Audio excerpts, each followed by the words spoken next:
All right, here we are at another episode of Flipping Houses for Rookies.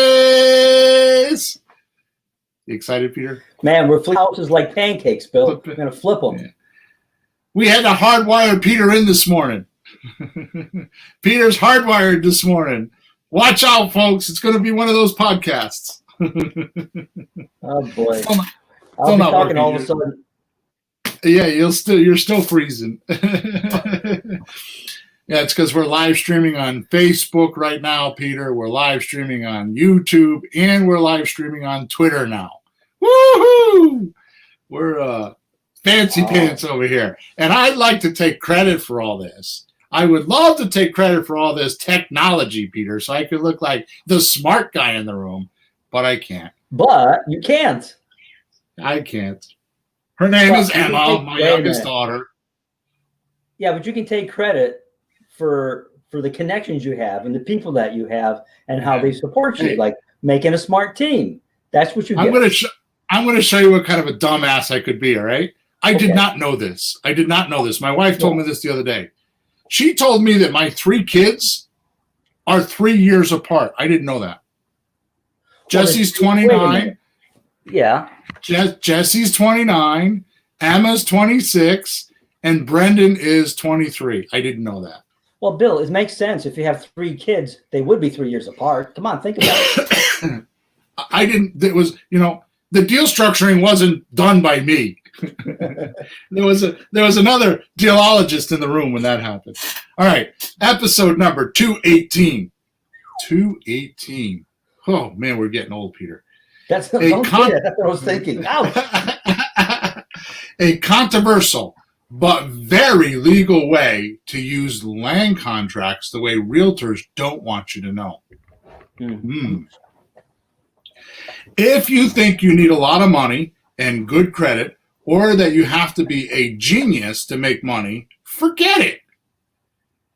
It just ain't so. How do you like that? Ain't. I had to put that in there. It just ain't so. In this podcast, you will learn yet another way to convert houses into fast cash. No matter where in North America you live, regardless if you are flat broke or if you have an advantage because you have no other resources, or choice but to learn before you leap. Think of this. Most who have money tend to leap before they learn because they have a cushion and the dough to bail them out. Then blame failures on all the wrong targets like the economy. So today, Peter, we're going to give you another tool we don't talk about much, the land contract. Mm-hmm. Much like my other strategies, this one lesson could take you from the pits to the rits. How do you come up with this stuff? You wake up in the morning with this? Yeah. With a cup, I'll tell you a story. I don't want to do it now, but I'll tell you a story where I got that. From the Ritz to the pits. I got it when I was a kid. From the Ritz to the pits with a couple of deals. But you will need to understand some of the details before jumping into and swallowing water because you're in over your head. So, wait no more. Let's dig in and talk about the unusual document most don't know about. I can't believe we talked about it. I've heard you talk about it briefly a couple of times, but never like in depth. And I've never been through one, so I don't know. I just know theoretically about it. So I'm actually interested in hearing the whole story today. I can't believe we made it all the way to podcast 218 and never talked about this. I have no idea why I haven't done this. It's like, duh. You know what I mean? Well, I don't think I've seen you use one since I've known you, have I? Oh, God, yeah, I've used them. I mean, lately, since I've been around? Yeah, I'd have to go in my file and look, but I think so. Well, I didn't notice, and I didn't see the details, so I'm looking at that one. After today's podcast, you're going to know why I use them and why I don't. Okay? When and where and how not and when not and where not. There you go. So first, we need to do some house cleaning or housework type stuff. Please make sure you subscribe to wherever you're listening to us right now, so that you can, whether you're watching us or hearing us, just subscribe so that you know when we're live again and you can catch us live. Plus, please leave us a review, and remember, we are live streaming on Facebook, YouTube, and Twitter now. So make sure you go find us in one of those places, whatever the best place is for you to find us. Lastly, we're live streaming on all three of these platforms. So if you have a question, just put the comments, just put them in the comment section, and I'll answer them as we go along. I have a big screen in front of me. Emma knows her dumbass dad, and she like hooked it up. So it's like practically what happens is when you send a comment, a little arm comes out of my computer and hits me in the forehead and says, "Hey, Bill, there's a comment over here. You better check it out." It goes whack, right? Yeah, pretty much. Whack. Emma knows. Yeah. How many meetings have I sat in and she'll be like, "Are you with me, Dad?" Because I'll drift off somewhere and be thinking about something. Dad, she'll like sit there and just wait for me to do whatever. And she's like, "Are we ready to talk now, Dad?" This is good old Emma. She's learned the first step of communication. Wait till you have the other person's attention. Exactly. Watch their eyes. Watch their attention. Woo. And it's not like I'm a ditz about it. It's just you got to realize that when I'm with her and I'm in meetings and stuff, it's it's like masterminding. So I'm like, in deep of whatever we're doing and thinking about flows and all that kind of stuff. So I don't do that in a regular conversation, but I definitely do it when we're like masterminding. You know what I mean? All right, so just make sure that you're doing calculations in your head. Yeah, exactly. So make sure you go to flippinghousesforrookies.com. If you do, you can scroll down. The podcast is in the middle of the page. Right underneath the podcast is a link to go put a review in if you so wish. Also, I'd like to really brag about this, Peter. I'd like to really brag about this. Well, first of all, I want to brag about the podcast because we made 218 podcasts with no support. I've completely paid for it. You've been with me all the way, so thank you. I mean, other than a few vacations here and there, you've been on every single one. So we've done this together. So I want to say thank you to you for being there for 218 episodes, as well as we have no advertisers, we have no guest speakers, and we talk about the same shit all the time. We just rehash it, I guess kudos to me because every week I come up with these ideas and write these podcasts, which whatever, blah, blah, blah, right? I already get enough of that. But the point is that if you want to really learn real estate, this is a place to be, man. We give a lot of information, especially since we've changed the format at episode 200. I'm at this point, I'm like, screw the world. I'm paying for this. I'm doing what I want to do. So we get on here. And ironically enough, some of it, somebody said to me the other day that this is not for rookies anymore.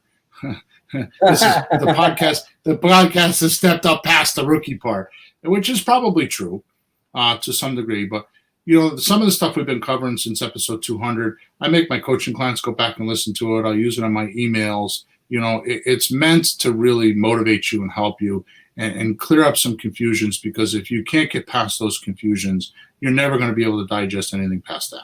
If you have a confusion, you stop digesting information. I have a new saying. We're going to talk about this. I actually put it in my email yesterday. I have a new saying, Peter. Is it like a confusion is like an intestinal blockage? I like that. No, I'm going to start talking about, I think that went into your mental junk, Peter. I think what I just said, that went into the mental junk in your mind. That's my new saying. I'm sorry, you froze a little bit. What did you say?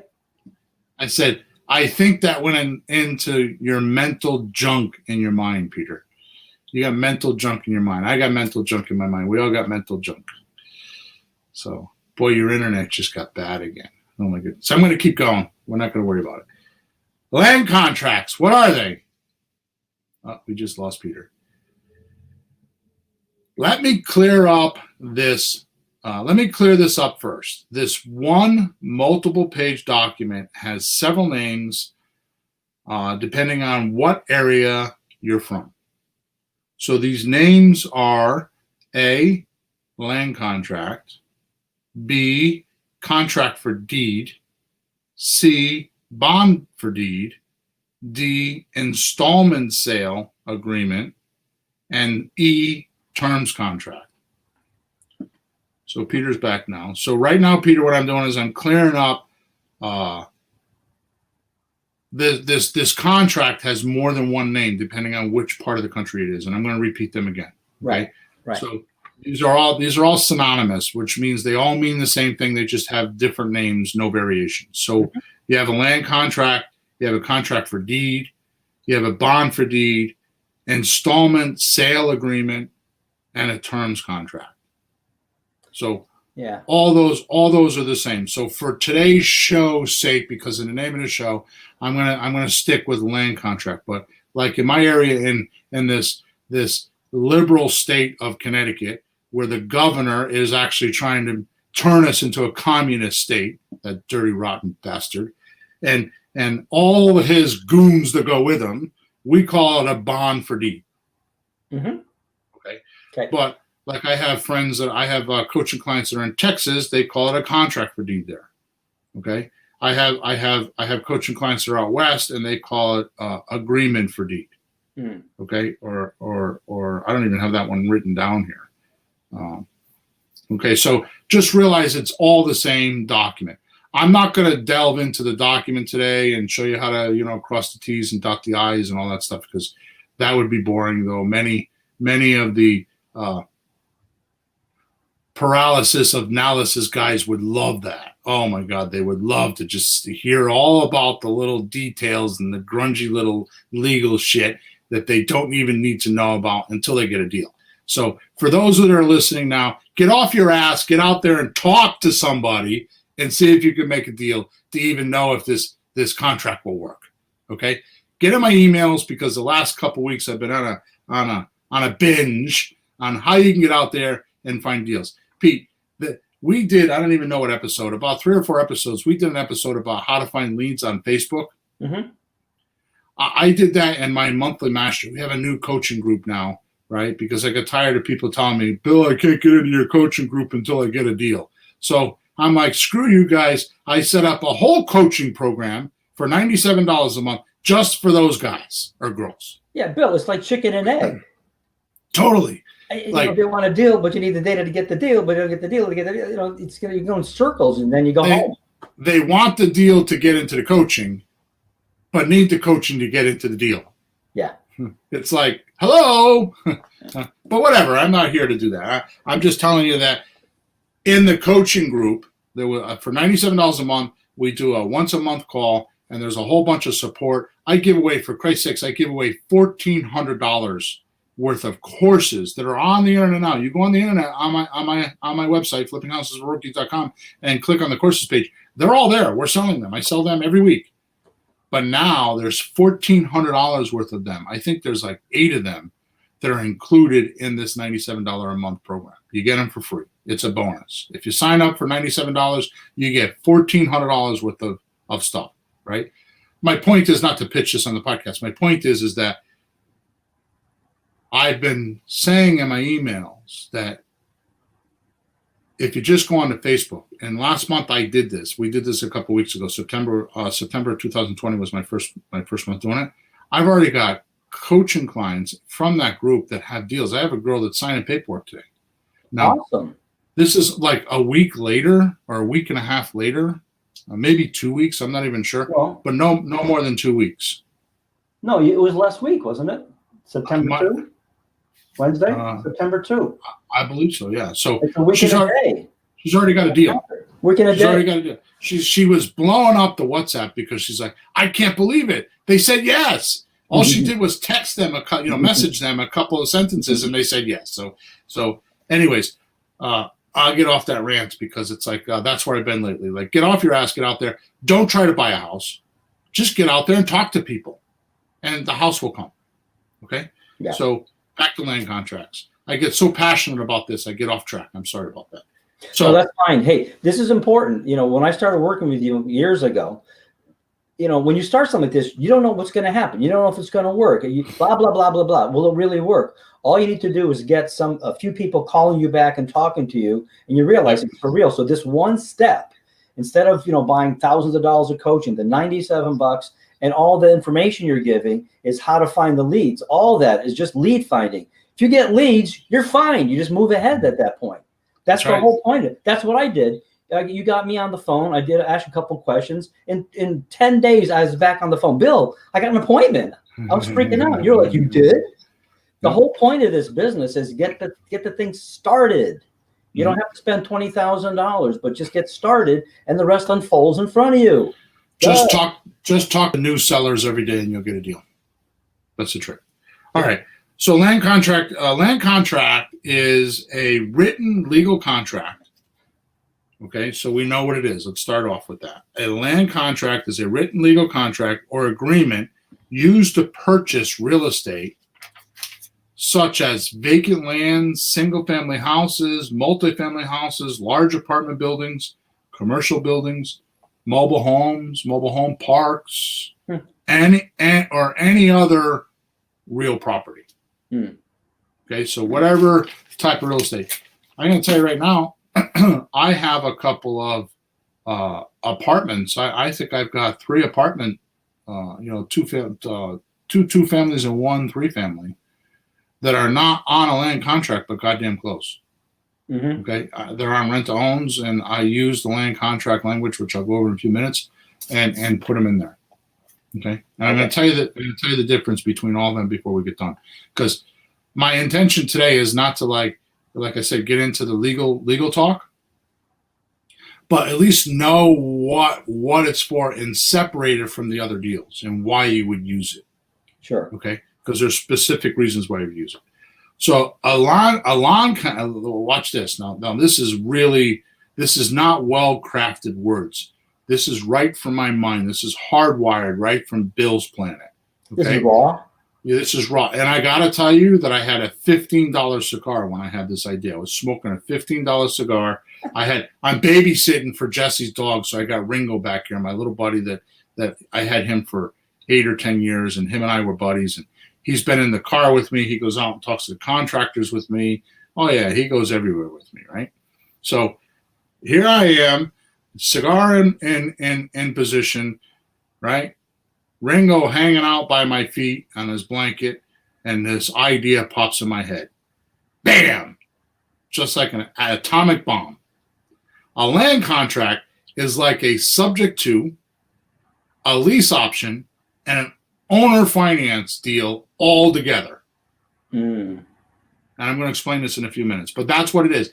That in my head, that's what it is. It's like a subject to deal, a lease option deal, and an owner finance deal. There's like traits of each one of those in the deal, and I use the land contract to put it all together. Okay, which is a little bit confusing right now, but it won't be in a couple minutes. And that's why I wanted to do this podcast, because this unbelievable, magnificent, over the edge, top of the world contract blows away the realtors because they can't do this. They don't know this exists. The farthest they'll go is a lease with an option agreement. They have no idea that these tools are even available to them, and that you, me, or any one of our listeners could take deals away from them with this contract because it's so freaking tight. And it's such a good contract. Okay? And by the way, it's 2 or 3 pages long. It's not very long. Really? Yeah. It is similar to a mortgage, but rather than borrowing money from the lender or a bank, Peter, if I got to borrow money from the bank, here's what I want you to do. I want you to promise me now publicly that you'll come down to my office and you'll strap me into my chair, rope me up, handcuff me, and put an AK-7 to my forehead and threaten to blow my mind out. Okay? If I got to use a bank. Ooh. Okay? I want you to do that. Okay, write up the contract. We'll make a land contract out of it. I don't want to use bank. They are the nastiest people on this planet. And if you're a banker right now listening to me, you don't agree with me, send me a support ticket. I would love to debate you on my support ticket. As a matter of fact, I might even get on the damn phone with you and talk to you face to face just so we can talk about all the crap that you're not supposed to be doing. Okay? That's how I want to do it. So it's I guess I'm wound up today, huh? It's it's similar to a mortgage, but rather than borrowing money from a lender or the bank to buy the real estate, the buyer makes payments to the real estate owner or the seller until the price and clearly defined agreements are met. Then the deed is passed. So do you know how when we used to talk about doing a slot deal, we would say to the seller, I can give you a deferred payment? Yeah.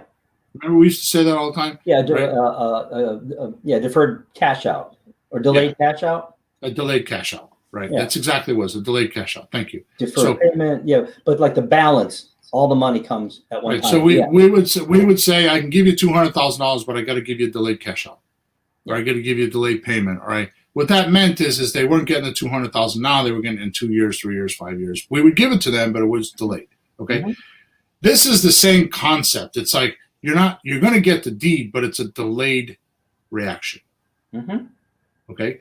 So the seller keeps the deed until these obligations are met. And you make the obligations, you make the agreement before you enter into the deal, right? Then once these are all satisfied, whatever you agree upon, which most often one of them is that you pay them off, okay? You pay them the balance owed, right? Then the seller passes the deed to the buyer. So it's like a delayed passing, if you would. It sounds morbid, doesn't it? Well, it sounds like a delayed purchase. It's exactly right. It's a delayed purchase. In the meantime, you're doing something, which you'll explain in a minute. I get the part you got to pay them. Keep talking because I want to find out what other agreements might be in there. Like, what else would you have to do? So keep going. I want to see what that's going to be. A buyer and a seller must both sign this agreement, saying they agree and know the terms. Now, terms in this case is not the time. Mm-hmm. It's the agreements that you make, like what day of the month you pay, how much interest, if any interest at all, what's the dollar amount that you're going to pay at the end. What's really cool about this document is it talks about default. So if I default, what do I do? It talks about indemnification. It talks about insurance. It's a little bit deeper than just a regular option agreement, okay? Mm-hmm. Which we're going to go over in a minute. I'm getting ahead of myself. A buyer and seller must both sign the agreement saying they agree and know the terms and conditions of the sale before they enter into the agreement. And like I said, upon satisfaction of all the terms and conditions, the property transfers into the buyer's name once the seller feels satisfied. Mm-hmm. Okay. It's like a really long purchase and sales agreement. Yeah, I guess. I mean, it's like I said, it's all of that wrapped up in, it's a purchase and sales agreement, it's an option agreement, it's owner finance, it's all wrapped into one document, right? Mm-hmm. So just because I got some skeptical people listening to me right now, you imagine that, Peter? You imagine that? It's not, Bill. It's not your fault. They were skeptical before they tuned in. It's not your fault. So I obviously have this skeptical stuff on my mind because I wrote an email yesterday that if you read it, it's like you're going to wake up. If you don't wake up from that email, then you're in a coma that I don't think you're ever going to get out of. Not even Prince Charming can wake you up with a kiss? No. I've kissed enough frogs. I want to be the prince, so I wrote that email yesterday. Okay? Okay. Maybe that'll be today's email, kissing frogs. So for those people that think with their junk minds, okay, here's to you, buddy. I'm talking to you. Benefits to the seller. Why would a seller want to do this? The seller does not receive the full purchase price up front. So why would they want to do that? Like the seller would if he did a regular cash deal or we paid him in full with a mortgage, right? So think of this. for hundreds and hundreds and probably thousands and thousands of years, we didn't have these realtors and the mafia, the banker, the realtor, the attorneys. We didn't have all this stuff, right? We would just buy and sell property amongst one another. So if I wanted to buy the farm next door, I'd go over like you say, and I'd make a deal with them, and I'd pay them, 3 chickens and 5 eggs and 14 cows a month or whatever, yep. Right? That's how it kind of was, and we had an agreement, and we would do that. Well, this is the agreement that they use, this land contract. Why do you think it's called a land contract? Was it originally for land? Yeah. Huh. That's why it's called a land contract. Okay.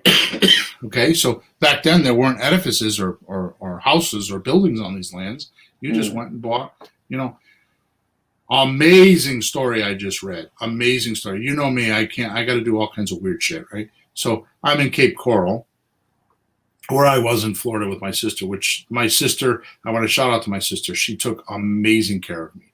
My sister is an awesome girl. She loves me to death unconditionally, and she's just an amazing chick. And it's not like I need a lot of attention anyways, but her and I just had a blast. So one of the things I have to do when I'm in Fort Myers, I've been to the Edison Ford Museum about 15 times, and I just love to go there. So I went down there one Saturday morning, and in that store I find a book, The History of Cape Coral. And it's a picture book, so it's easy for me to read because I like pictures. Right? Yeah, come on, you can read though. I like pictures. Oh my God, Peter, this story is amazing. Cape Coral was, and I'm bringing this up for a valid point, I'm just not ranting here. Cape Coral was 25,000 acres of land. It was vacant land. You ready for this? In 1957. Whoa, wait a minute. In 1957, it was raw acreage, 25,000 acres, owned by one person that ran cattle on it. Wait a minute, 1857. 1957. 1950. I guess I'm confused because Edison and Ford were there before that. They were in Fort Myers. I'm talking about Cape Coral. Oh, I see. Yeah, okay. Fort Myers has 94,000 people in it. Cape Coral has 200,000 people in it. So get what I'm telling you. 1957, there were no people. There were cows. Jesus. It was owned by a rancher. 25,000 acres owned by a rancher. These two dudes that were from, I think, New York. I'm not 100% sure of that because it never really says where they're from. Were selling shampoo hair products. Now, in 1950s, okay, I'm so off topic right now. 1950s was when TV started to get popular. Now, you might remember that, Peter. I'm a little bit too old for that, but you might remember it. Well, you were like, you were a teenager then, right? Hey, no, but seriously, when I was a kid, I didn't have a TV till I was like 5 or 6 years old. My father got one. We got a TV. It was a big deal, black and white, a little cheap thing, three channels. It was like amazing, but it sucked by today's standards. So to my point, these guys went on TV, and where they had this little shop, mom and pop shop, they went on TV, started selling these hair products on TV. They were like one of the first infomercials. Wow. And they went national. So one of them got this idea that they wanted to go buy land in Florida. So they went to this cattle rancher, and I forgot how much, it was 1,975 acres for like, I don't know, 600,000 or some number like that, or 300,000. It wasn't a lot of money. I mean, it sounds like a lot of money, but it wasn't. They decide that they want to build these canals, so they hire a bunch of guys to go 24 hours a day, and they get three dredgers, and they start making canals. Right, because it was too wet. The land was too wet, right? Too swampy for building. No, it was a marketing play. They wanted to sell their property that said waterfront property. Yeah. So they made their land on waterfront. So all the houses, currently there's 458 miles of canals in Cape Coral. So it is very common to go there and buy a house for $200,000 and be waterfront. Now, I'm going to get off the story for a minute. My point is that I was doing this research because it was just time passing for me, right? They had like from 1957 to 1988, they had only sold like 500 houses. 1988 is when they started bringing in, all the grocery stores and electricity and, the houses before that had electricity, but they made a deal with the electric company and it started to move. 1988 is when that community really started to take off. Jeez. 1988, Peter. And I'm telling you right now, in 2020, that property or that 25,000 acres now has 200,000 people living on it. And it's one of the sought after communities in Florida because there's 458 miles of canal. So it's all new. It's all new too since 1980, 90s. Right. When I was a teenager. Right, and it all developed. I'm telling you this because think when you were a teenager. Think of it. You thought that went by, huh? So think of it this way.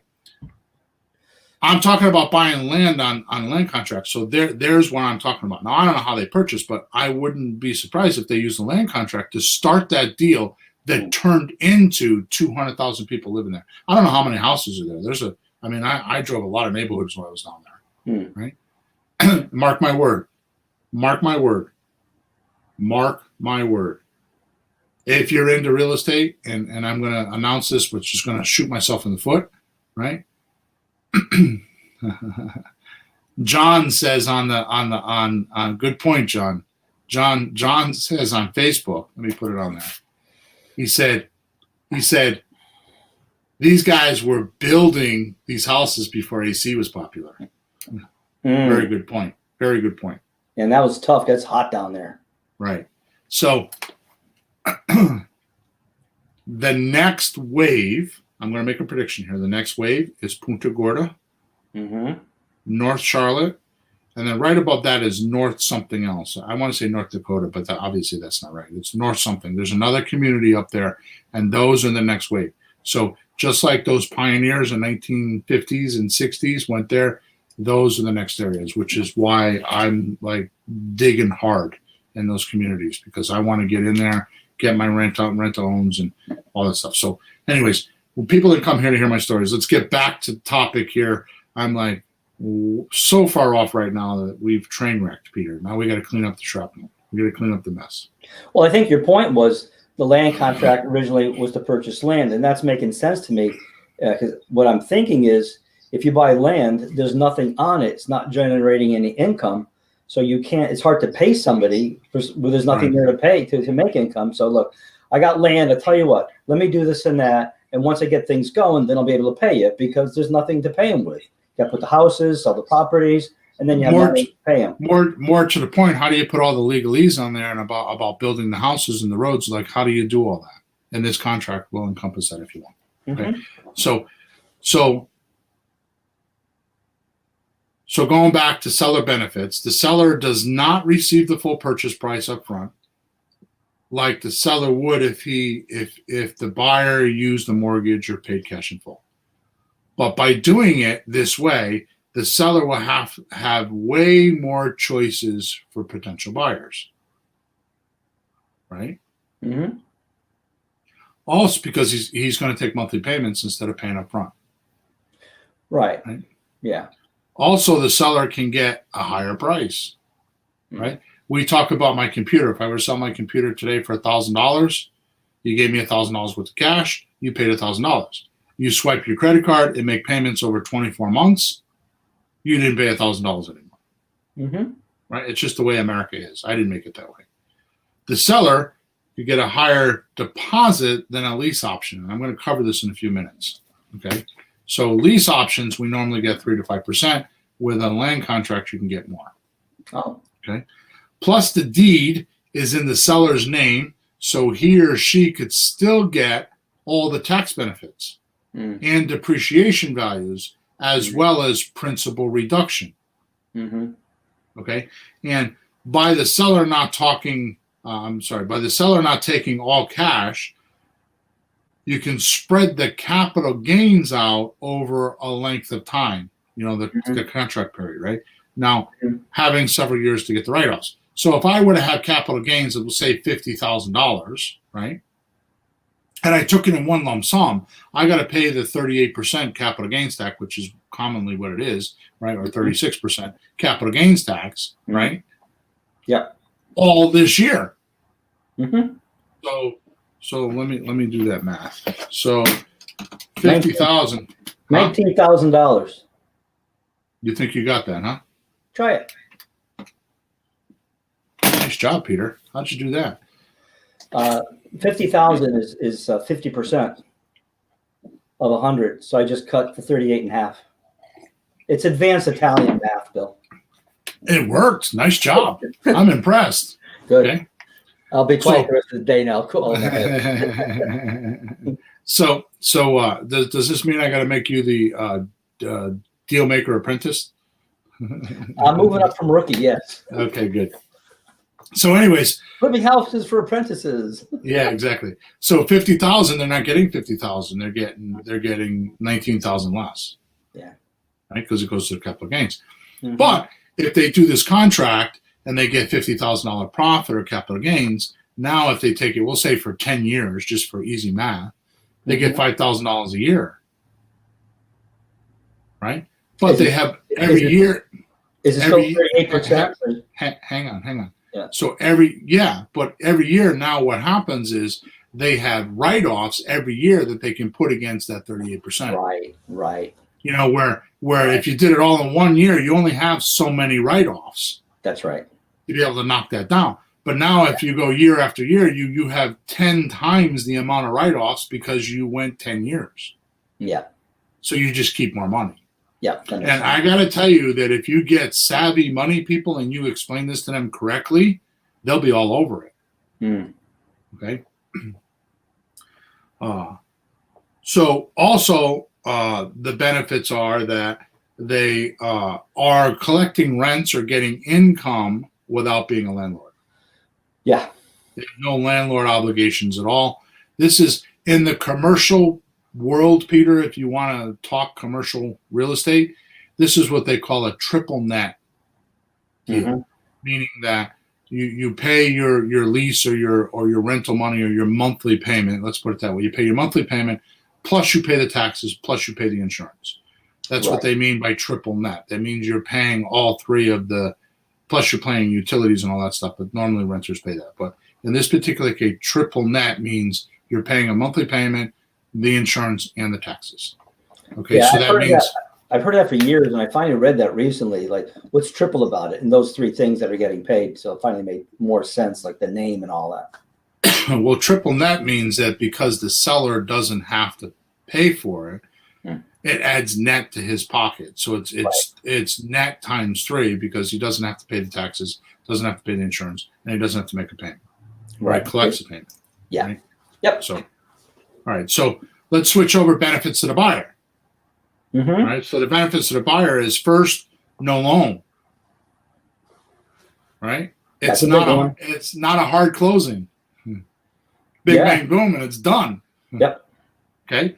And he or she, unlike a lease, gets principal payments. I'm sorry, principal reduction.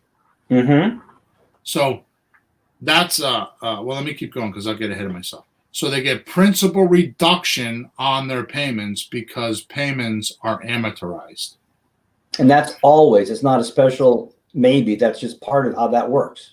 Yep, it's part of that's why you use this contract, which I'll get to in a minute. Okay, so amortization. So for those of you that don't know, if I owe Peter $100,000 and I have to pay 4% interest, when I make a payment, my first payment, I'm going to pay him some interest, some principal. Let's say my payment's $1,000 just for ha-has, and the first month my payment is $50 in principal and $950 in interest because that's how the loans work. Right? Yeah. Next month, because I paid him $50 worth of interest, there's going to be a new number for the interest because now because I owed him $100,000. Now I paid $50 of that $100,000, so the principal is a lesser amount, which changes the interest. And every month you make principal payments, the principal goes down and the interest changes. So an amortization schedule lists all of the payments. So if we have a 10-year contract, we have 120 payments.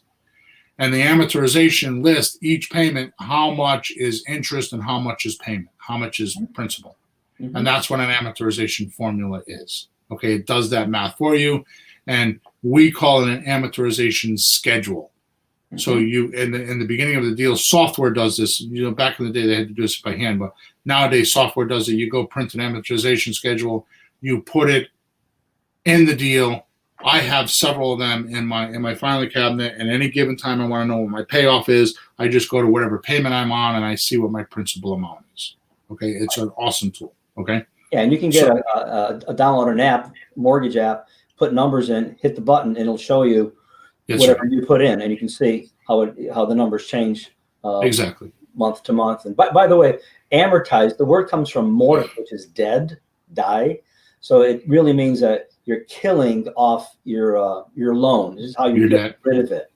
Your debt. Yeah. You're killing it until it's dead. It's gone. That's my explanation of it. I need some ammunition because I got a lot of debt to kill. Okay. All right. So the buyer gets full use of the property just like a bank mortgage without applying. Okay. The buyer gets the deed and full ownership, including taxes and other benefits, when he or she meets the obligations that was agreed upon. Mm-hmm. Okay. This also gives the seller time to fix any problems and get a favorable mortgage when he or she is ready. The buyer? Right. We're talking about buyer benefits. Yeah, you said seller. So the buyer. Yeah, you're right. Sorry about that. Mm-hmm. Yeah. So this also gives the buyer, I'm sorry about that. It gives the buyer time to fix problems and get a favorable mortgage. Yeah. Mm-hmm. That's weird. Fix that. Thanks. Mm-hmm. All right. So let me be clear about this. So let me clear up some major confusions for most folks. When you do a lease option, you do subject to or a land contract, okay? You're probably confused, and I know because I've had coaching clients. I just did this recently with a coaching client. They're confused on the hierarchy or what's it's the hierarchy. So you want to define that for me, Peter? What is a hierarchy? Well, I think in this case, you're talking about like a level of what's at the top in sequence, like what's the best deal you could get? Maybe if that doesn't work, what's the next best deal you could get? And that kind of idea. If that doesn't work, what's the next best deal you could offer the person that would benefit you and still him? Is that what you mean? Right. So we're ranking it. But what we're doing is we're ranking your position as the owner. Like how much control do you have? So the hierarchy, this hierarchy I'm going to go over is like how much, what's the most amount of control and what's the least amount of control and why you would use them. Got it. Okay. And this is important to understand a land contract. Okay. So number one, the most amount of power, the most amount of control, and the most amount of ownership you can have for a piece of real estate, or control, I should say, because you can own it in an entity too, but is getting the deed. Right. Okay. And when I mean getting the deed, you can get it into your name. Often we don't do it because there's only four types of entities that can own real estate. That's your personal name, that's a LLC or a S corporation or some sort of an entity. The third one is a partnership, which is also an entity, and the fourth one is a trust. So regardless of which one, you're controlling that entity. So when I say in your name, I mean in the entity's name, right? So the deed is the deed is the most, getting the deed is the most powerful and most successful way to own a piece of property. It also is the best way to protect any money if you have to put money into a deal. Okay. Right, because you won't actually own it. You have the title, you have the deed. You'll actually own it, yeah. So when I say protect your money, protect your money, it means just that. You don't have a mortgage or anything on it. It just means that you're controlling the deed. You're controlling the property. So you're not going to release that deed to another buyer until you get satisfied. Mm-hmm. So if you got $10,000 into the property, you're not going to release the deed to your buyer until you get your 10 grand or some sort of satisfaction for your 10 grand. Now, I want to be loud and clear here. I want to be loud and clear here, Peter, like from the highest roof that I could yell this. Okay? Yeah. A good real estate investor is not putting money into properties. He's taking money out. Mm. Real estate is made to take money out, not put money in. The ones that put money in don't know shit about real estate. They're in the money business. Hmm. You get the difference. Say more about they're in the money business. They don't give a crap about the real estate. The real estate is a vehicle for them to lend their money and make their dough. Yeah, they're in the money business. Well, so a lot of people will say, but Bill, mortgages, you got to go borrow money to buy the real estate because you need the money. Exactly. The bank is not in the real estate business. They're in the business of lending money and collecting their thieving fees. Oh, very much so. And oh yeah, by the way, trying to control you. And they do that with scare tactics. Like if you don't make your mortgage payment on the 10th, they start calling your phone 9,000 times and just wear you down. Yeah. Right? So hear what I say. Real estate investors, especially creative investors, should have this mentality. We could do a whole show on this. Have this mentality that you don't put money in, you take money out. The sole purpose of real estate is to not put money in, it's to take money out. The only reason why anybody's listening to me right now, and the only reason why anybody wants to do real estate, anybody, is to get money out. Bill, do you know what some people do? I have, yeah, I know. I have some acquaintances, I'll say. And one of them was telling me how he bought a piece of property to rent. I said, oh, really? What'd you do? Well, I bought a duplex. Great. How'd you do it? I put 20% down or 10% down. I got a mortgage. So he put like 20 grand into a property to make like $400 a month. And he thought, in the long run, I suppose it'll work. But how many of those is he going to do? He'll wait 5 years and maybe do it again. And maybe someday he'll have some money. But that's an example of putting a ton of money in and getting a little bit out. Mr. Banker. We'll put 400 in. And Stop talking, Peter. Stop talking, Peter. Mr. Banker, I want you to hear me right now. You are not the only place we can get money, so go to hell.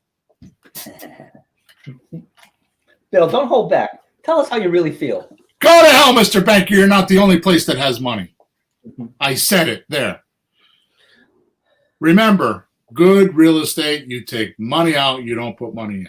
So the best deals need very little in the deal with high amounts coming out. Yeah.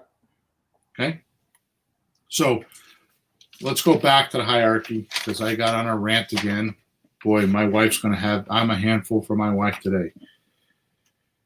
She's going to have to calm me down. So the most powerful is getting the deed in your name.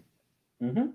The second most powerful, which is the second senior position, is the land contract. Okay? You fully control the property, but you get principal reduction payments. Mm-hmm. So it is just like a mortgage, except it has not all the mortgage crap attached to it. Yeah, because it's not the bank; it's the owner doing this for you. Right. Okay. And you're paying the taxes, you're paying the insurance, you're taking care of all that stuff. The most important thing that you forgot, Peter, is that we are negotiating our terms. Now, I go to Mr. Banker over here and I say to him, I want to buy this house. And what does he tell me? He tells you, well, here's what you have to do. Here's how much. His terms. His terms. No negotiating. And at the end of the day, he said, like it or leave it.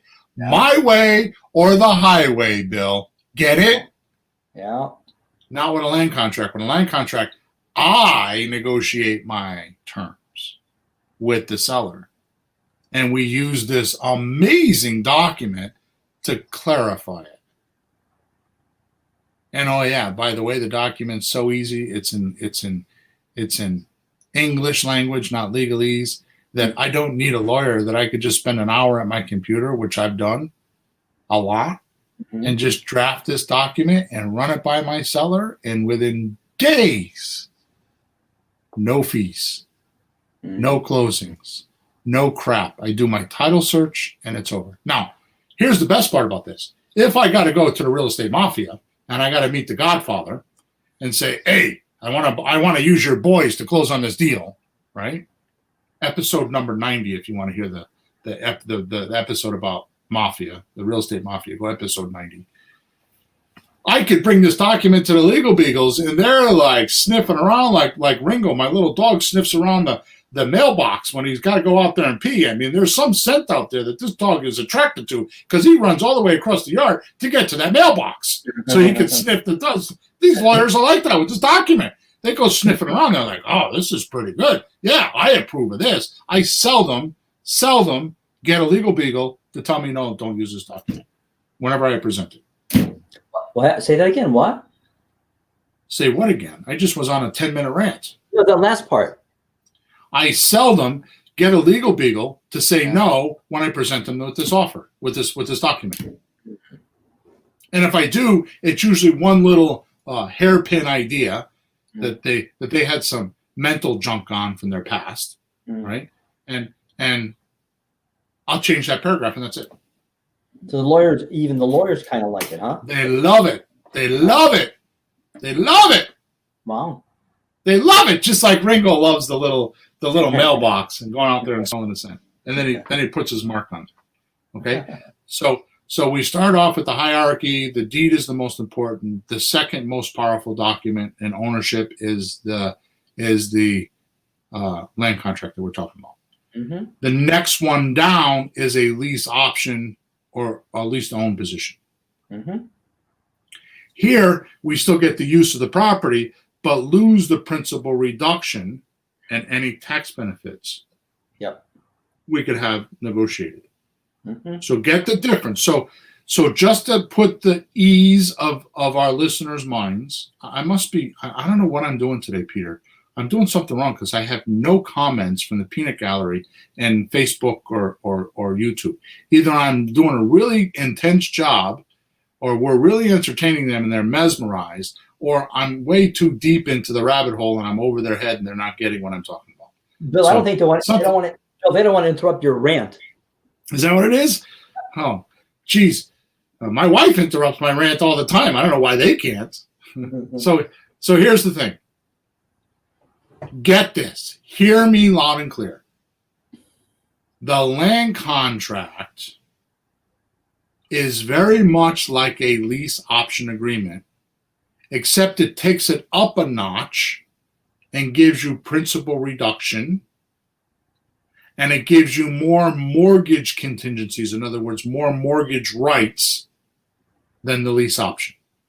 So the lease option is a derivative or a lesser degree of a land contract. Mm. They work similarly. Yeah. In other words, you get to use the property, you have rights, you have all this stuff, but the land contract is just another nail in the coffin to getting the deed. The question in the lease option, we use an option to to secure the property and have our option to buy it. There's no option needed for the land contract. Correct. Or you wouldn't need one. It's like a mortgage. Yeah. Okay, so get this, okay? Johnny, thank you very much. Johnny says we're deeply listening, new content. Thank you, Johnny. So get this, okay? This is a great question you ask. What is an option? Well, an option gives us the right to buy. Right to purchase before anybody else, but not the responsibility to. We don't have to. A land contract is more like I've purchased, now I'm just working out the money. I purchased it later, I'm working out the money and any other terms and deal, whatever. So the option agreement is an open-ended, like for 2 years, I might buy it, I might not, and I'm not sure. There was a rainstorm last week and I didn't like it, so I think I'll cancel. Or, maybe my kid got yelled at in kindergarten because he threw a toy at somebody and I don't like the school, so I'm going to move. Mm. Okay? Maybe you're like me and you don't like the governor and his entourage, and you just, instead of moving out of Connecticut, you just stay here and keep bitching about it. Okay? So you could do that too with a lease option. You could just stay there and just keep bitching about it, right? Mm-hmm. A lawyer will tell you that the land contract is tighter because it's got more, you're locked in. Right. Now, here's something that is extremely amazing. Mm-hmm. Okay. The default. It's Bill's default. You can assign this like any other contract. Oh. Okay. Now, when I sell, I make sure I put in there that they can't do this, which is one of the things that makes my contract different. Because you can go download these. You can go download these templates, but they're not going to be as tight as mine because of my experience. Okay. So one of the things I put in there is I don't allow them to assign it or sublease. When I'm buying, I make sure that stuff is in there. I'm allowed to assign it and sublease. So when I'm using one with a seller, it's got certain language in it, and when I'm using one with a buyer, it's got different language in it. Which is why my documents are the way they are, because I've manipulated them with legal counsel and deals and experience with sellers and buyers and all that kind of stuff. Right? No, that's smart. I mean, that's what you have to do in business. You're giving yourself more freedoms and possibilities on your end, but you're restricting the person you're passing it on to from pulling stunts or doing things that you don't want him to do. So you don't have to worry about him messing things up. Right. Thank you, Brian. Brian says we're doing a great job. So yeah, he's on YouTube. So basically, this document gives you the freedom to create whatever you want and make it legal, and get the legal beagles to agree to it. Okay. The last run. So if we're doing the hierarchy, we started with a deed, which is getting the deed. Which, by the way, Peter, nobody's brought this up in this room yet. But why do you think Bill says the most favorite deal he likes to do is getting the deed? Because he has the deed. Because I control the property and nobody's going to take it away from me and nobody's going to mess with me, right? Yeah, money's already in place. Yeah, exactly right. Okay, so the most power is getting the deed. The one on the next less rank is the land contract. The next one is a lease option. The last one on the rung is the slot deal,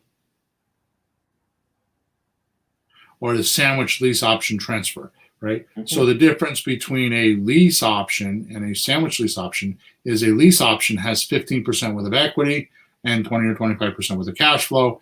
A slot deal is an overpriced piece of property that we're just going to get under an option agreement. We're going to go find our end user, put them in the property, collect a fee for doing that. Yeah. And you don't need to be a realtor to do that. So you're controlling the property, but you had the least amount of rights. Yeah. Okay. And your relationship, one could do the deal. You just go. So hopefully that clears up the hierarchy of when to use what contract. I'm going to do it one more time. So the most powerful is a deed. Second most powerful is a land contract. The third most powerful is a lease option. And the fourth most powerful, or the least most powerful, is the slot deal. It's just an option agreement. Bill, question? Owner financing, would that be number one as well, like getting the deed if you have an owner finance deal? So any one of those deals, like when you do a rehab retail, you're getting the deed. So anyway, you get the deed. So you didn't mean like subject to get the deed. Just get the deed any way you get it. Yeah. Well, that's the glory of subject to is you get the deed and financing built in. Yeah. So Subject to means you're buying the property with subject to the underlying mortgage. So if they say that you got to pay 3,000% for interest, you got to pay it. If they say you got to pay, at midnight down at 18th Street with cash, you got to go down, midnight at 18th, and pay cash. It's subject to whatever agreements. Yeah. Which by the way, I'd like to bring something up here, Peter. What? Most people think that subject to is done with just banks, and they talk about the due on sale clause, which if you go listen to episode 169, we talk about subject to deals and how to do them. But more importantly, it's not just done with banks. I mean, I've not done a lot of it, but I bought subject to with other investors that have hard money lends. Oh. They buy it subject to. So it's not just with banks, with private money. One time I had a whole conversation. I don't remember if I bought the house. I just remember the house, to be honest with you. I don't remember, to be honest with you. But I had a whole conversation with a father-daughter because the daughter wasn't paying, and he wanted to keep the money employed, and she wasn't paying, and he was stuck. What do? Throw your kid out? Yeah, I've seen those. Yeah. So I remember having this whole conversation just popped in my head about how I would pay, and he was I don't remember if I bought the house, but it was subject to deal. I was going to take over the existing loan and keep paying, but I would pay. The daughter wasn't. Yeah. Okay. And the father owned the property. He was the bank. He put the money. He bought the property for her, but she wasn't paying. Yeah. Right. Which, by the way, if you want to buy subject to property, and you're a lazy bastard, okay. You could go buy a pre-foreclosure list. That's a great way to find subject to property. Mm-hmm. It's a great way. I mean, I personally don't like that kind of property. I think it's the hardest way to buy. Another great list is out-of-area owners. Those are great. Okay. Yeah. So realize that number 4, doing a slot deal, nothing sticks there. All your agreements get assigned from you to your seller,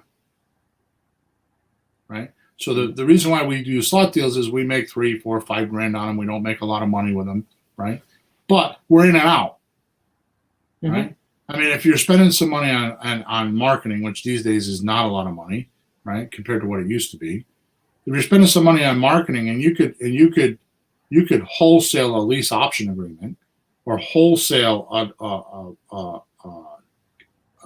subject to deal, wholesale an owner finance deal. Why would you wholesale these? Because you live 3,000 miles away or 2,000 miles away and you don't have the property. So if I'm digging down in Punta Gorda and I find a property down there that I got on a subject to, and I don't want to manage it, I could just wholesale it to a local investor and make $5 grand. Not wholesale it, assign it. The word wholesale is what most people understand. You're really technically assigning it. Yeah. Which, by the way, I don't know if I said this before, but Bill's rule is don't worry about real estate. Go as far as you can in a transaction, and when you get stuck or if you get worried or you get nervous, just as long as you have agreements, just assign it to somebody else. You don't have to close. So let me ask you this question, Peter. If you find a deal and you need to come up with 100 grand and you can't raise the 100 grand, are you stuck? No. Assign it to somebody else that can raise 100 grand and make 2 grand, 3 grand, 5 grand. Right? How many of the people listening to this podcast could make $2,000 in 4 or 5 hours worth of work? Not many. Right? Not unless they do this. You're looking at me like I got 5 stars. So I got 5 hits. All right. So let's move on. An amazing thing about all these deals I just spoke of is you don't need the real estate mafia, like what I was talking about. You don't need the realtors, the bankers, closing agents, the attorneys, or the title companies to close. Although you can use the closing agents or the attorneys, most of my deals are kitchen table deals. I close on a kitchen table. Now lately, just because the world has gone awry, and I won't bring up my opinions about that, but I've been using my attorney's office. He'll let me use his office, or you can rent an attorney's office, like their conference space, Mm-hmm. and you have your tenants, or I'm sorry, your sellers and your tenants come into the legal office, and you just do your closing on their table, so it looks official. Mm-hmm. The reason why you do that is because if I'm a big guy, I mean, no doubt about that, right? I go into somebody's house, they could easily say, well, I was afraid of him. He's a big guy. And I was afraid if I didn't sign the documents, it would be a bad thing.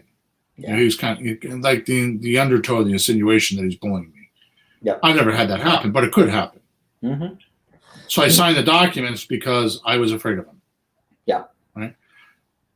So it's an argument that could happen in a court, where if they get in their car and they come to the attorney's office and they get all the way in there and they sign the documents, now it just, their actions prove to the court that it was of their own volition to sign the documents. Okay. And you have they're notaries too, aren't they? Yeah. In the office, so you get so that feels like very legal when somebody comes in the office and notarizes it right there. Just that action, right? Yep. So Brian says breaking down the hierarchy makes sense. I hear you want the deed, but I know now I know why. He understands why. So that's good, Brian. Why? That's one of the reasons why we're having this conversation, because I had a coaching client that was confused about this, and it gave me the idea to do this show.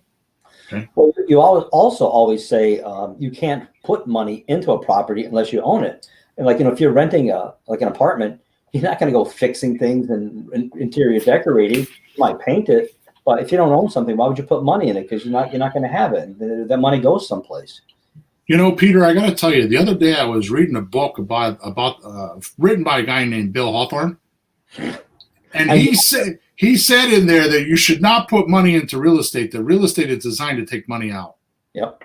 I thought that was a good concept. I really did. You should read that book. Okay. Send it. Oh my God. My sarcasm worked with Peter. He didn't know what to say. Oh my God. I'm turning red. I'm blushing. I finally feel like I got an accomplishment here. Good job. Actually, the truth of the matter is I am being sarcastic, and I am using Bill's humor, which is very dry English, by the way, and doesn't go very far. And my wife tells me that all the time. All right. So the only time you put money into a deal is when you protect it with a deed. Yeah. Now, a lot of gurus, like the Ron LeGrands and Kiyosaki. Yeah. Some of the others I can't think of them right now. Dan Marrow, yeah. These guys totally lost my train of thought here. You're talking about money in the deed? Yeah, they'll talk about all these techniques that you can get, skate around this, but just realize that when you're doing these deals, you're going to stumble across these deals. If you're doing what I'm telling you, you get out there and talk to people, you're going to stumble across these deals, and you just put them in this hierarchy. Like this method that we're talking about. Mm-hmm. And then how much time to put in the deal. So like if you're going to get the deed, you would put a lot of time in. Like, for example, I was just telling you about a deal that I'm doing right now that I've been working on, right? Yeah. So, I tell these stories, and I know that, if you know me, I'm not a liar, right? I just say it the way it is because, quite frankly, I don't give a shit, right? But if you don't know me, you may think I'm just bullshitting you. So whatever. But I got a deal right now. The guy selling me the house, right? He picked a price which is about 20 grand more than I would normally pay if I pay cash. It's a renovated house. But he told me that he'll give me the house for the number. He gave me the number. No interest, no payments, $100 and something thousand. And he'll give me the renovation money, which is, anywhere from $20,000 to $30,000. I haven't figured it out yet. Mm-hmm. He'll give me the renovation money and charge me because I do business with him, and he'll charge me 9% just on that money. Mm. And he's like, when can we have a closing? He wants to have a closing like in the next couple of days. Gave me the keys already. I already have the keys. I'm already going out there to meet contractors, right? So where's the hierarchy there? So at first, when I was doing this deal with him, I was thinking, well, because I know him, it's like, well, I'll just go do the work. I'm going to be like the project manager. Mm-hmm.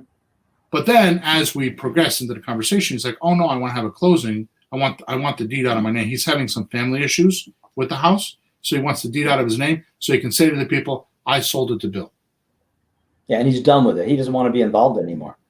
And what does he go for? So exactly, listen to what I'm telling you. I'm so on a rant today. Listen to what I'm telling you. He's going from being a real estate owner or a real estate investor, because that's what he is right now, to being a money investor. He's switching careers. Right. Instead of owning the real estate to make money, he has money in the deal, and then you do the work. This house has been vacant for 2 years. I've been watching you on this one. And like, okay. What the hell's going on with that house? When's he going to give it to you? Oh, weird. So here's what happened. There's some family stuff that was involved, but listen to this. Do you know what a blight order is? Yeah, there's something wrong with the property, and the city gives you a citation. The lawn's not mowed or something like that. Yeah, so let's make it simple. It's an eyesore. The property's an eyesore because nobody's taking care of it. It's overgrown. It's not that it's a bad house. It's just that it's abandoned. Yeah. So the city gave him a blight order. Guess what? He's on the planning and zoning in that city. Get out of here. In that city, he's on the planning and zoning. Has been for 30 years. How embarrassing. He's involved in this house with his son, and his son's been dragging his feet, and it was like the camel that broke the straw that broke the camel's back. Jeez. You can't push it that far.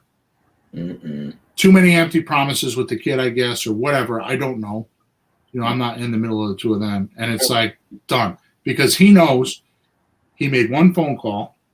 The same day I picked up the keys, the next day I'm in action. Yeah. And he knows that. Yeah. Okay. Point is, how much money did I need? Zippity doo dah. He's going to give me $35,000 if I want. All I have to do is say, hey, I need $35,000, whether I need the money or not. Okay? Yeah. I just say I need $35,000. He'll write a check. He even told me, and I said, all right, so here's what we'll do is we'll close on the house on the dollar amount for the house. Yeah. And then once I figure out how much money it is, we'll come back and we'll put a second note on for the whatever, if I take 10 grand or 20 grand or 30 grand. He looked at me, he says, no, we don't need to do that. Just close on the house and get the deed out of my name. And whenever you need the money, I'll just write you a check. Yeah. He doesn't go to the attorney again to do another document to protect himself. Oh, right. Why? Because we've passed millions of dollars between us over 35 years of a relationship. Yeah, and for him, the more he gives you, the better, because he's getting his percentage. What does he care? Whether you need all of the renovation, half, the other half goes in your pocket, he's done. You'll pay him off. Right. Good. So Desiree's asking about my books. She says she can't find them on Amazon. Desiree, I find that you have to type in William Hawthorne on Amazon. If for some reason you can't find that, because you got to realize I don't print my books to be an author. I print my books to give them to my coaching clients and my, people that are in my world. So I don't spend a lot of time ranking those books and stuff. If you can't find them, just send me a support ticket and I'll send you some links and you can have at it. Which, by the way, Peter, completely like, oh my God, I don't even know how much longer we've been on here. I'm totally like, this is Bill's session today. I'm this close. I am this close, which is very close to having my book ready that people can buy public label rights for, which means they can buy the book and put their name on it as the author and give to their sellers. It's a book, and I renamed the book. Let me go see. I got to go look at it. I renamed the book. You ready for the name? Yeah, what you come up with? Let me get it here. The name of the book is Sold. Sold. And then the subtitle is Everything You Don't Know About Selling Real Estate Without Agents and Fees Done Easily. Ah.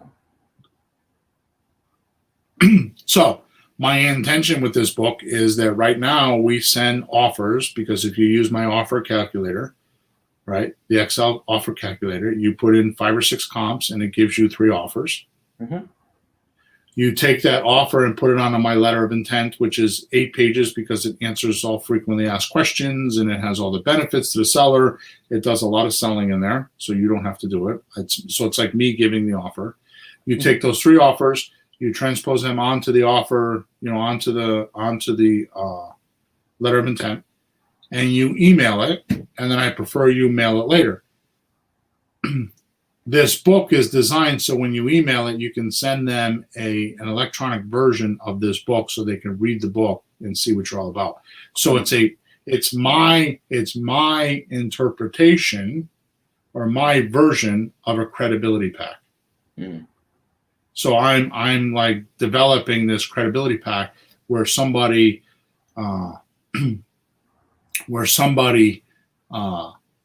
can develop credibility with their seller, put their name on the book so it looks like they wrote the book, so it looks like they're an author of a book, and it gives them higher status. Mm. I haven't decided how much I'm going to sell all this for, but for sure my coaching clients are going to get it right away. Yeah, that's awesome. So, Desiree, you're a sweetheart. Desiree says, "Well, I'm in your world. I'm in your world, Bill." Yeah, I'll put it here. I got to give her my wife's phone number and get her to convince my wife to tell me that. Desiree, you're a great woman. All right, so let's end off today, Peter, with the gold mines of this podcast, which I put at the end of the show, which is probably a stupid thing I should have probably done in the beginning, but I didn't, and here we are. Okay, I want to pay off in abundance. Thanks for listening, folks. Here's Bill. So let me see where I start here. I'm going to get my writing down. This document's so tight that I have full confidence that it too will protect your money just like the deed would. So what I'm talking about is if you need to put some money in, which by the way, I went on a rant about the gurus before. A lot of gurus tell you that no money down in real estate is $5,000 or less. Hmm. So I don't believe in that. No money down to me is no money down. I mean, less than $1,000 to me is no money down. Okay, mm-hmm. But if you do want to put $2, $3, $4 grand in because you got it laying around or on a credit card or in your credit line or something like that, it's okay to do that amount of money with a land contract without the deed. Yeah, and you're talking about like cleaning up a property if you want to sell it, lease it to something, or do something with it, just to get it a little bit more cleaned up, prettied up for somebody, for an end user, right? Like a prehab, yeah. Yeah. Okay. If it's gross, if it's gross, you got to do something. We've seen some gross ones. So let's just to really clarify this. So you understand this document in full. Let me give you some common reasons why I would use this. Yeah. Okay. Yeah. So fasten your seatbelt because you're going to be like, really? We could have done the whole show just on these. I could have taken up the whole time just talking about these. Okay. Number one, seller wants to do a subject to deal, but is uncomfortable with passing the deed. He doesn't want to put the deed in your name and keep the loan in his name. I use a land contract to cool the seller's jets, and I still keep the deal. Mm-hmm. That's the number one objection. Why would a seller put a deed in your name and keep the loan in their name? Mm-hmm. So if you say to the seller, are you willing to sell for what you owe on it? And he says yes. And you go into the subject to pitch, well, here's what we're going to do. We're going to put the deed in my name. The loan's going to stay in your name, which is the safest way in the world to do it because we did that on episode 169 on all the subject to way, right? because you're now on the deed and you own the property. You can't skate. It's the safest way for a seller to sell you a property, other than like owner financing. Right. But they feel uncomfortable sometimes and they say they won't do that. Right. Well, the difference between a subject to deal and an owner financing is the owner financing deal, it's the seller's money. Yeah. Subject to, it's the bank's money. So they have, you get somebody that has no equity in their property or very little bit of equity in their property, or worse than that, they have realtor equity. Realtor equity? What do you mean? The 12 or 15% that they would need to go sell with a realtor, that's how much equity they got into the property. That's all they have. So you got somebody that's selling a $100,000 house, right? And they go sell it with a realtor, they're going to spend 12 to 15%. Well, that's 25 to 30 grand, right? So if they owe 175 and they think they're going to sell for 200, they have realtor equity. Yeah. They're not getting that money. They don't even know it. Yep. Right? Yeah. So they get the 175, they're even. So why not sell it subject to? You're not getting anything anyways. Just sell it. Exactly. It's not like they're going to get a big fat check. So give them $5,000 and let them walk. Yeah. And if they don't want to pass the deed, you do the land contract. So they still have the deed. You do all your obligations and you get the property later. He gets paid, you get the deed, everything's fine. Exactly. Cool. What else would you? It cools the jets of the seller. And cool. By the way, if they're going to go, which by the way, I did this for a very long time. I do it different now, but for a very long time, if they said they wanted to get legal counsel, I would just tell them, okay, no problem. I'll draft up the documents. I wouldn't even explain it. See, I don't go into detail about what subject to is and how it works. Until I know for sure what they're going to do. One of the pre-qualifying questions is are you going to get legal counsel, which is a tricky question to ask, and I ask it many different ways. So I asked them, how do you envision the closing is going to go? Are we going to meet at your attorney's or mine? I hadn't thought about that. Well, would you be interested in not using an attorney? We could just do the closing here. Oh, how does that work? So it's stuff like that makes a difference. So if they're going to use legal counsel, I would just take the subject to and I would turn it into a land contract, and I would talk about the land contract and not talk about subject to. Yeah. But if it's going to be subject to and we're going to do a tabletop closing, then I'm going to talk to them about how I'm going to get a notary public to come and meet me there. And they have 6 documents. It'll take about 20 or 30 minutes. I'll explain all of them. They're real easy to understand. Yeah. Right? Sure. Number 2, there's a problem with the title. And you think it can be fixed. Oh, like the Meriden house that we did? That's exactly what I'm going to talk about. But it'll take time, and you're not sure that your seller has the time or will wait. So you close with this agreement until you can get the title fixed and then close later. So what Peter's talking about is we just had a property that we just sold, but when I bought the house, okay, the guy had bought the house, and it's a $200,000 house. He was asking $80,000. We paid nowhere near that. The reason why is because he gave his kid the $80,000, and the kid was supposed to renovate it, but the kid had a drug problem. He's telling me that the kid didn't have a drug problem. He had some sort of a pedophile problem or something like that. He was taking pictures of girls in showers and shit like that. He was a real freak. And he ended up in jail. So now the old man wants the property gone because the city's giving him a hard time, with blight orders and shit like that. And he's over there, and this guy's 80 years old. He just wants to go on vacation with his new young girlfriend, and there you go. Right? So I missed that last part. I met him, really? Yeah.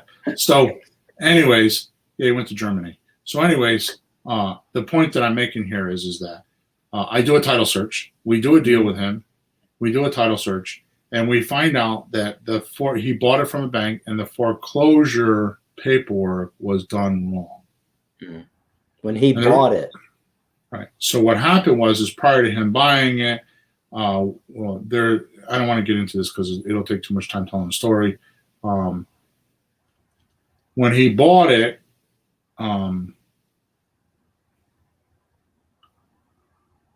so there's like a management company that's handling the loans for a bank.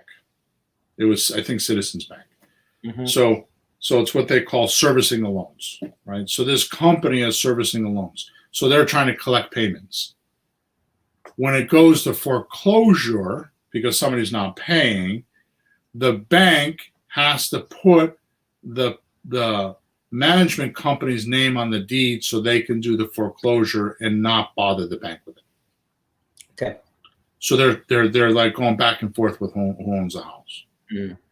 When they were doing that paperwork, they did it wrong and left names off of the documents.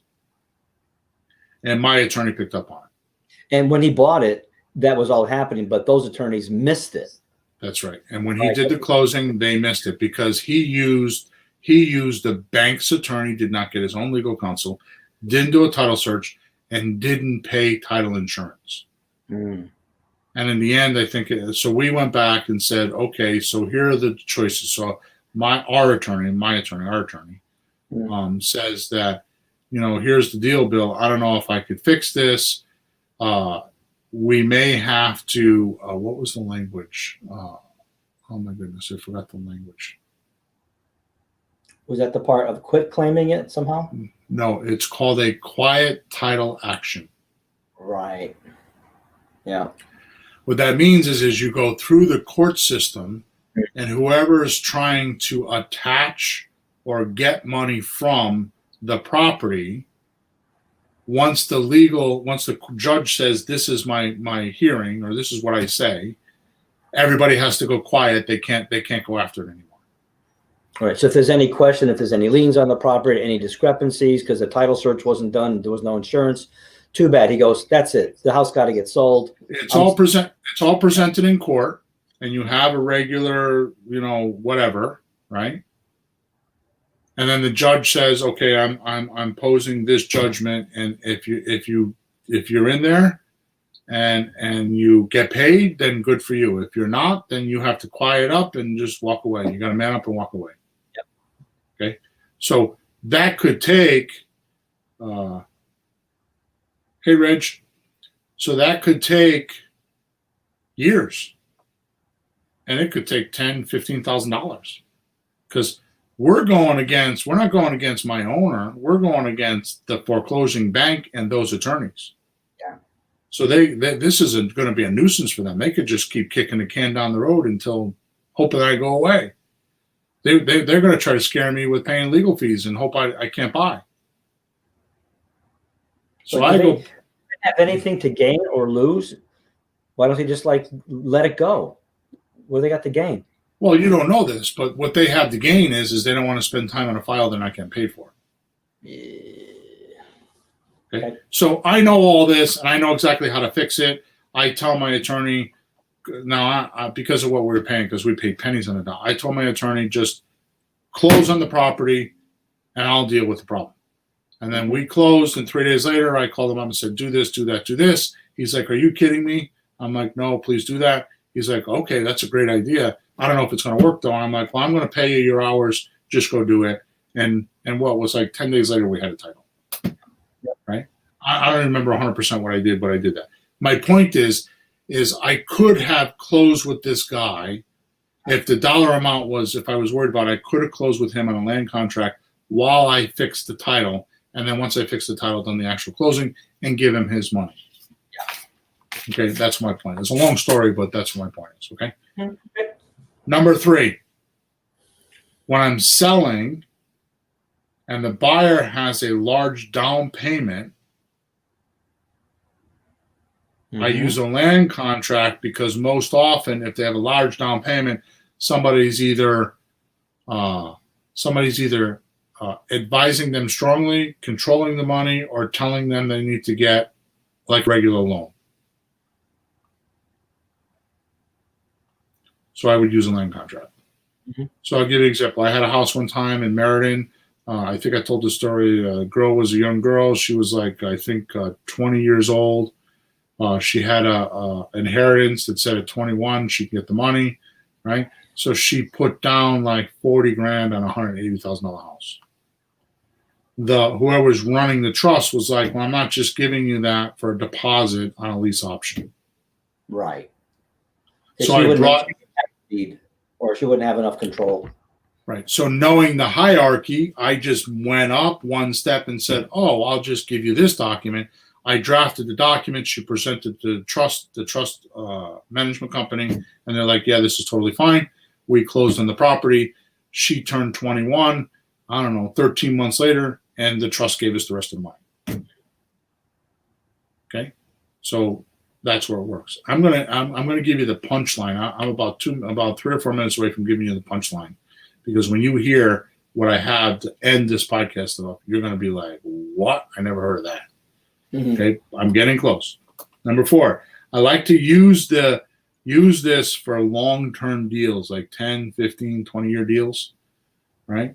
Instead of using the option agreement. Now, I've never said this before. Because I knew I would have to explain the land contract, so I didn't want to bring it up and then have to, go off on a tangent. Well, we've just spent an hour and a half explaining the land contract, so I can say it now. Mm-hmm. On my longer deals, when they're, 10, anything over 5 years usually, or 7 years, my 10, 15, 20-year deals, I'd rather use a land contract because it's got more meat and bones to it than just an option agreement. Mm-hmm. The land contract, I have more legal security and a court. Mm-hmm.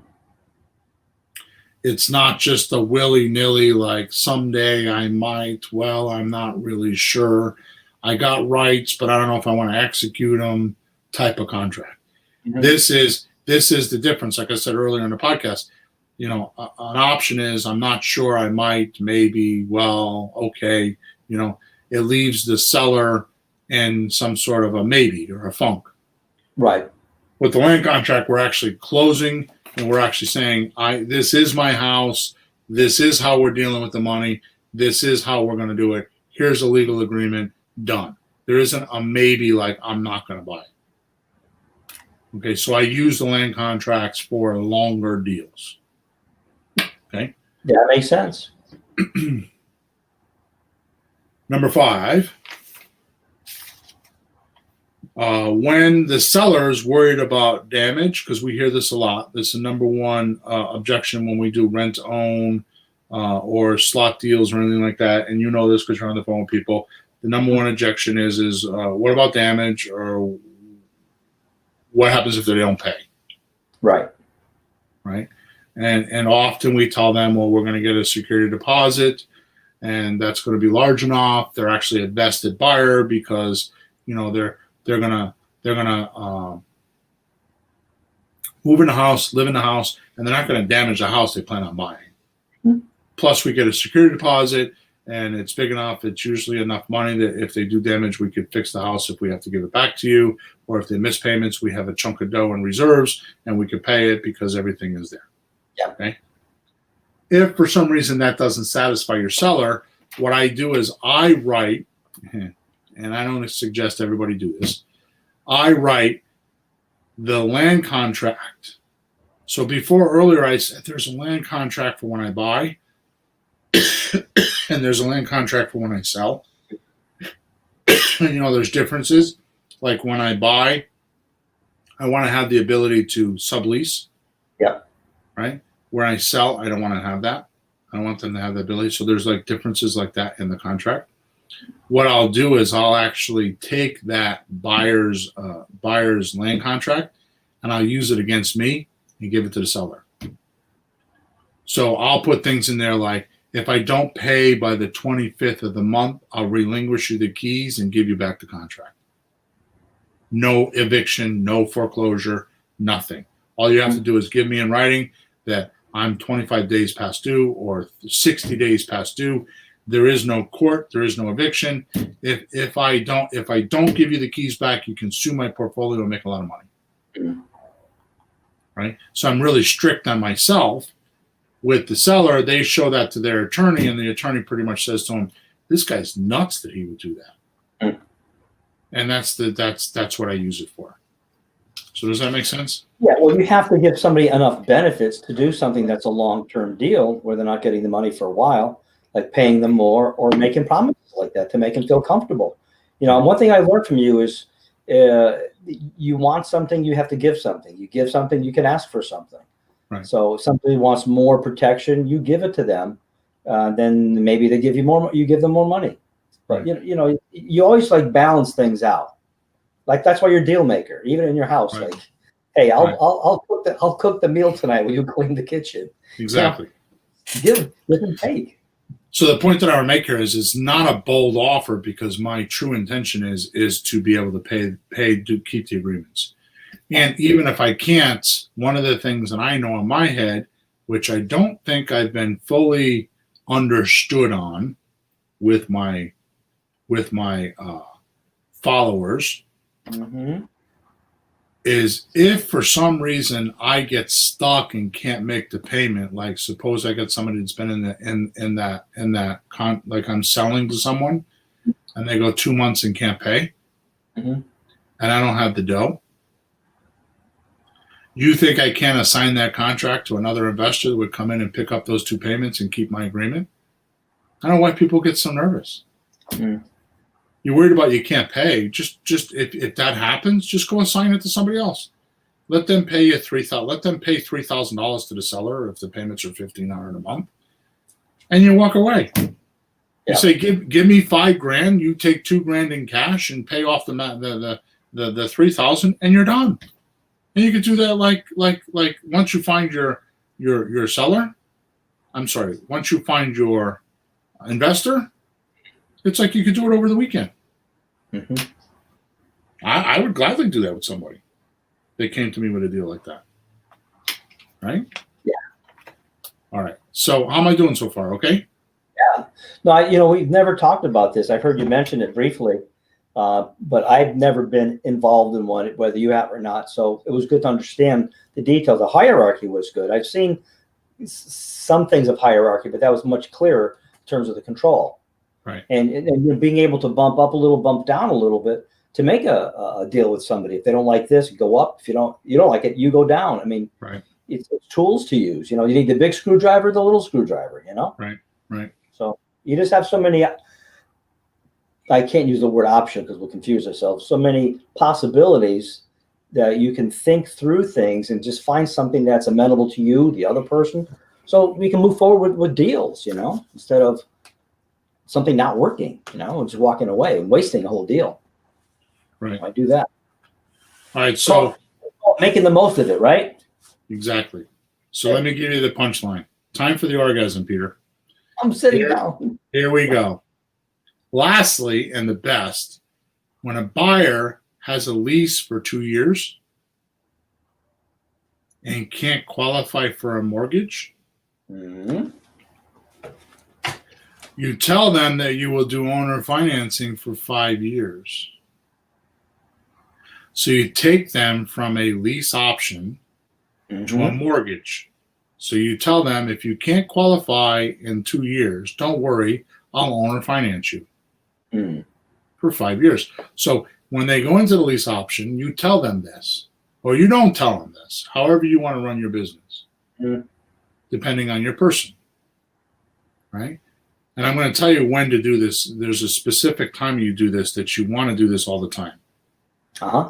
This should be an exit strategy of yours. So you tell them that you'll give them a lease for 2 years with an option. If they can't execute on the option, you'll do owner financing with them for 5 years. You take them out of the option agreement and put them into the land contract. Right. Now watch this. You do that with deposit money. So I take from them 3 to 5% on a lease option. Yeah, in the very beginning, that's the normal procedure. Right. And I tell them, if you want to do owner financing, you need to have 10 to 12% down. Oh, okay. Yeah. So for them to go on a land contract and you make up the number, you got to have 10 to 15%. I wouldn't go much higher than that, right? So you get that? Yeah, and that just adds to whatever they put down. They have to come up to that new level, adding more to it. Right. So at the end of the 2 years, so let's say, think about the numbers. Let's say we got a $200,000 house. A 3% down payment is $6,000. Yep. 5% is $10,000. 10% is $20,000. Right. 12% is $24,000. So if they gave you $6,000 down on a 3% down payment, and they have to go into a land contract, they got to come up with another 17 grand. Mm-hmm. So now you go a lease option for 2 years. You had your money now, which was the 6 grand. You make your monthly cash flow, we'll say $300-400 a month or more. And now it's time for them to cash you out. And they say, oh, I'm not qualified. You need to have, so I make the most amount of money when they default, right? They're defaulting right now. So I could say, get out of the house. I'm going to go get another 6 grand. Or you can get Or another... I can say to them, because you're going to have this conversation much before their 2 years is up. You can say to them, I could do owner financing if you want for 5 years so you can go fix your problem. But you're going to need another $12,000 down or $17,000 down.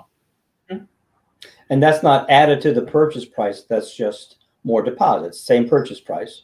Right. And you're still collecting cash flow. So you're making more money and still getting that amount in the end anyways. So you got more money in the deal. Some now continued cash flow. And then at the end, the figure. And they have to get the credit straightened out. But they got 5 years now. Right. Okay. And if you can't straighten out your credit in 5 years, you deserve it. Yep. All non-refundable. Yeah. So I usually do these on my subject to properties where I have no timeline to close. Mm-hmm. See, I used to make deals with people when I did subject to it. I tell them, I'll have you buy it out in 5 years. I don't do that anymore. I just take over subject to, and I say, well, when I get my buyer qualified, I get them qualified. Yeah. So could I do this on a subject to deal? Again, why Bill likes subject to deals so much? Because there's an open end at the other side, and I don't have a time where I need to close. Knowing that I have this strategy in my back pocket that I'm going to lease for 2 years, and then give them 5 years, I'm going to collect $20,000 in down payment money and keep my cash flow going for at least 7 years. Those numbers add up. And I'm going to get principal reduction. I'm probably not going to give it to them. If they ask for it in the land contract when I sell, I might give it to them, or I might not. Depends. Mm-hmm. It's what we agree upon that makes a difference. Right. But in a land contract, you get the principal reduction. That's just part of that scenario. You don't have to. I mean, when you buy it. When you buy it, yeah. But when you sell it, you don't have to. No. Oh, I see what you're saying. Yeah. So I'm going to continue to get. It's like doing an owner finance with principal only payments. Yeah. You're getting the principal reduction. The buyer's not, which is how you make your money. Mm-hmm. This is the same exact scenario, except it's done on a regular deal. It's cool. And it's done in a land contract. There's so many tools. Yeah. Yeah. So you could probably Google these land contracts and you can get some sort of a template, which is like a boilerplate. Mm-hmm. I'm only going to cover this because I know people will send me support tickets. You can get my land contracts, and that's right. Reg says that it helps. It helps. Let me put it up here. Reg says that it helps. It helps sell someone who is on the fence about doing a deal, and that is 100% correct. It's what I call the big guns, Reg. You know, this is the part of negotiating I don't talk about because I've never thought of, I don't know why, doing a 90-minute episode on what land contracts are, because I can't talk about land contracts unless you understand how they work, right?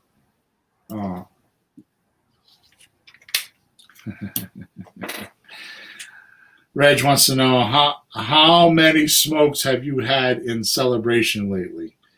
I'm not sure. In other words, he wants to know how many deals I'm doing. Smoke. He just smokes. Yeah. Yesterday I smoked 3 cigars. Okay, Reg, and I can tell you that that's what I smoked in cigars is what most people spend in, and it's half their grocery bill or a full tank of gas or whatever. So, but I am working on a couple of deals, Reg, if that's what you're asking. So I haven't, the last couple of months I haven't had any closings because of COVID stuff. But it's pent up, and now I'm back in Connecticut and I'm working again. So all of a sudden deals are coming in. anyways, the paperwork. So you can go onto my house, onto my website, flippinghousesforrookies.com, go in the courses section, and there's a platform there. It's not cheap, that has all my real estate documents. In that is a bonus with the land contract in there. It's a PDF document, so you're not going to be able to download a Word document and just manipulate it. So you're going to have to convert it from PDF into Word or retype it. A lot of times what people will do, my coaching clients, is they'll download the PDF document and they'll cut and paste sections with my guidance. They'll cut and paste sections out of the land contract and put them in lease options. So they make like a hybrid between them. And all of that happens in our coaching group, which is what I do for the weekly coaching. And that's why we do that. So just to end off, because we're way too late today, just to end off, the new platform that I've been working on since September of 2020, which is where we are right now. I've stopped creating all this content. I've stopped because I can't trust people anymore, Peter, because they try to go learn on their own and they have too many mistakes and problems and I don't know about them, and then they ride away in the sunset and I don't even know why. Yeah. So basically the way it works now is I have a $97 a month coaching group that's just for deal hunting. It's just to show you how to get deals. Okay, and there's a lot of support. And I give away, like I said earlier, $1,400 worth of deal hunting tools, as well as my calculator, my offer calculator, and I have a special bonus in there for the offer, how to give away, how to make offers. Okay, that steers you very overtly into my weekly coaching group, which is $500 a month. And that coaching is going to help you do deal structuring and what to say to your sellers. Okay, so it's like a letter. And then soon to come, probably next month, the next level of coaching is going to be for around $800 a month, and we're still talking about that. You actually become a partner of mine. I actually put you into my CRM. We go find you leads. You tell us what section of the country you're in. We go find you leads. We scrape Zillow and Craigslist and we find leads. We do all the texting. We do all the deal hunting. We do all the follow-up. We do everything. When a person's interested, they actually respond in our CRM. And my VA that I'm training right now, which is what I'm waiting to do because everything else is in place, my VA will actually call that seller and pre-qualify them. My VA will make the 3 offers that we talk about using the offer calculator. Once the offer gets sent out, the VA will schedule in 7 days. So today is Thursday. So if he made an offer today, and next Thursday they would put on your calendar that you have to call the seller and talk to them about the 3 offers we sent them. What the coaching's for, so you're paying $800 a month, but we're doing all the marketing, we're finding the leads, we're paying the VA, and you actually, all you do is call sellers that receive the offer and say, what'd you think of my offers? Then you have the coaching behind you, the weekly coaching behind you, where you get on the coaching calls and you say, what do I say? How do I do it? And I coach you on what to say to these sellers. Then when it's time to do the paperwork, I do the paperwork or help you do the paperwork. We close the deal. Your boots on the ground. I help you sell the property. And when we sell it, we split commissions. And I don't know how it gets much better than that. That's a great deal. It's not just a lot of work. See, it's not just doing it. Like you're kind of like extending what I've been doing with you. I'm here on the podcast. I'm with you. That's how I learned to do this. Right. So not only do I help them do a deal, they're learning how to do the deals. Right. That's important. Well, I don't trust my listeners anymore because when they do it themselves, they get things wrong. They get misunderstandings. They don't even know they have misunderstandings. They don't have study tech. They don't have the ability to do things. And so that's why I've changed my complete platform to I got to hold your hand. You're going to go through the steps. You're going to pay the $97 a month until you find a deal. You're going to walk into now you got a deal. You got money to pay me for the coaching because you got a deal happening. You get into the weekly coaching and you do a few deals. I help you with because by the way, the weekly coaching now includes the deal hunting coaching. So you get both. So when you're a weekly client, and it's $500 a month, you get both. You get the deal hunting coaching, and you get the weekly coaching. So there's plenty of help there. And then once you get going a little bit, you get some more, you get used to it. Then you're going to want to go into the automated system where we actually find you deals and we close them when we partner. Okay. So it's taken me a little while, Peter, because I announced last Christmas that this year I was going to start taking some of my coaching clients on as partners, and it's taken me 8 months to figure it out. Honestly, it was the software. It took me a year to find the software. So, all right, let me just get this here.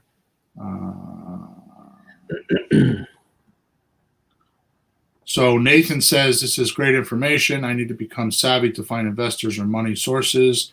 I find deals all the time, but no money relationships. So Nathan, I don't know where you've been, but you better go listen to my other podcast, because you don't need to go find money. If you're doing some of the stuff we're talking about, you're either finding the wrong deals, because if you need money, you're buying ugly houses and you shouldn't have to do that. If you go listen to some of the other podcasts, you'll realize that there's 4 places to get money. One is the bank. One is a private lender. One is a bank.